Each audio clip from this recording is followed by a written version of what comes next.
पेंचा पेची, shape shifting demon. बचपन में हम सभी ने अपने माँ बाप, दादा दादी, नाना नानी से भूतों की कई कहानियां सुनी हैं। पर सोचिए कि क्या हो अगर एक दिन ऐसी ही एक कहानी सच हो जाए।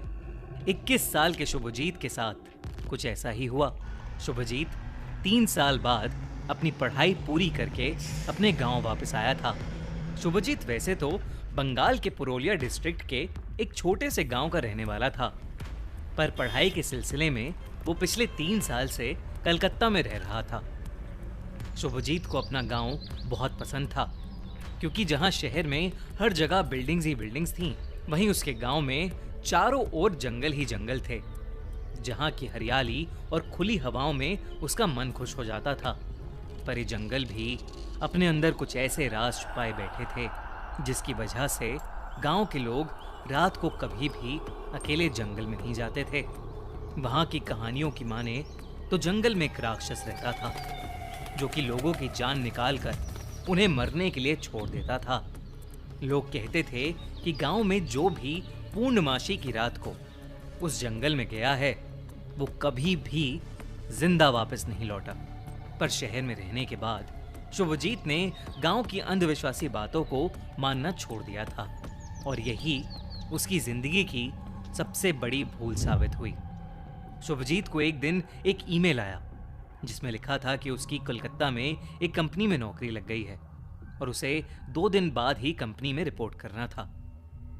शुभजीत के माता पिता उसी दिन सुबह सुबह एक शादी के लिए उड़ीसा चले गए थे, तो उसने सोचा कि वो अगले दिन ही कलकत्ता के लिए निकल जाएगा, ताकि वो एक दिन पहले जाकर आराम से वहां सेटल हो जाए और ऑफिस के पहले दिन की तैयारी भी कर ले।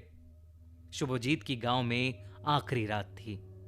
उसने पूरा दिन अपने गांव के दोस्तों के साथ पार्टी की, और पार्टी करते करते कब रात हो गई उन्हें पता भी नहीं चला। सबने थोड़ी पी रखी थी, तो सब लोग साथ में ही वापस घर जा रहे थे। शुभजीत के एक दोस्त मोंटी का घर बिल्कुल जंगल के रास्ते से सटा हुआ था। सब दोस्त जैसे ही मोंटी के घर पहुंचे, तो उन्होंने देखा कि शुभजीत उनके साथ नहीं था। उसके दोस्त उसके लिए परेशान हो गए और उसे आसपास ढूंढने लगे।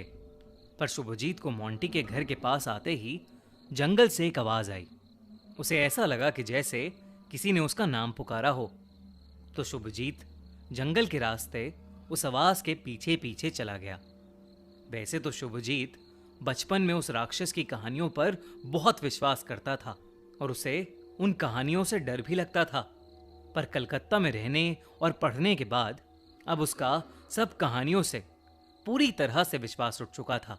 हालांकि शुभजीत की सारी जिंदगी उसी गांव में बीती थी, पर फिर भी उसकी 21 साल की जिंदगी में उस दिन वो पहली बार अकेले रात को जंगल वाले रास्ते पर जा रहा था।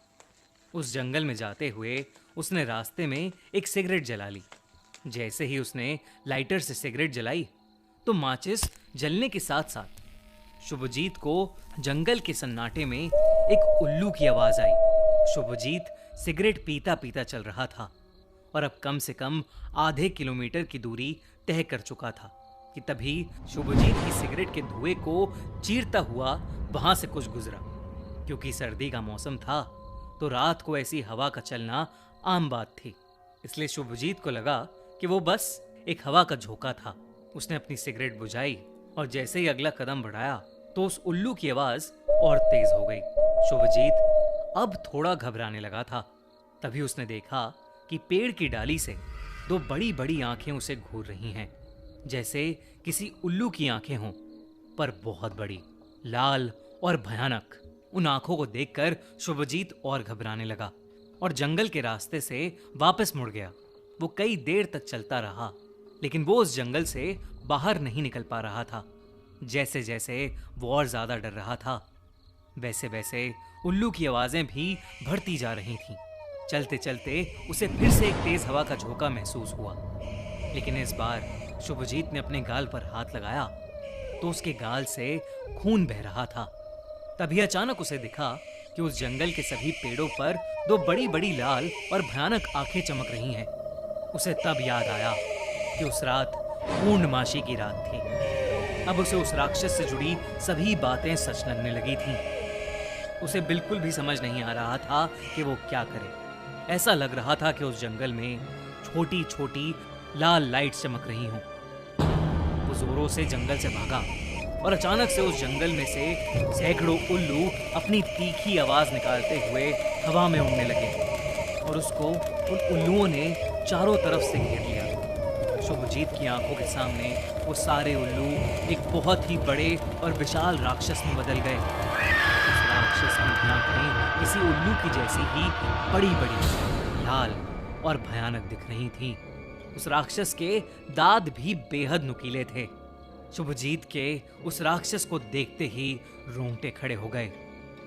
इससे पहले शुभजीत कुछ कर पाता, उस राक्षस ने अपने दोनों पंजे लिए और उसने तेजी से शुभजीत को नोच डाला। तभी शुभजीत के दोस्त उसे ढूंढते ढूंढते जंगल के अंदर पहुंच गए। उन्हें शुभजीत एक पेड़ के पास गिरा पड़ा मिला। उसका पूरा शरीर नीला पड़ चुका था और वो दर्द के मारे छटपटा रहा था।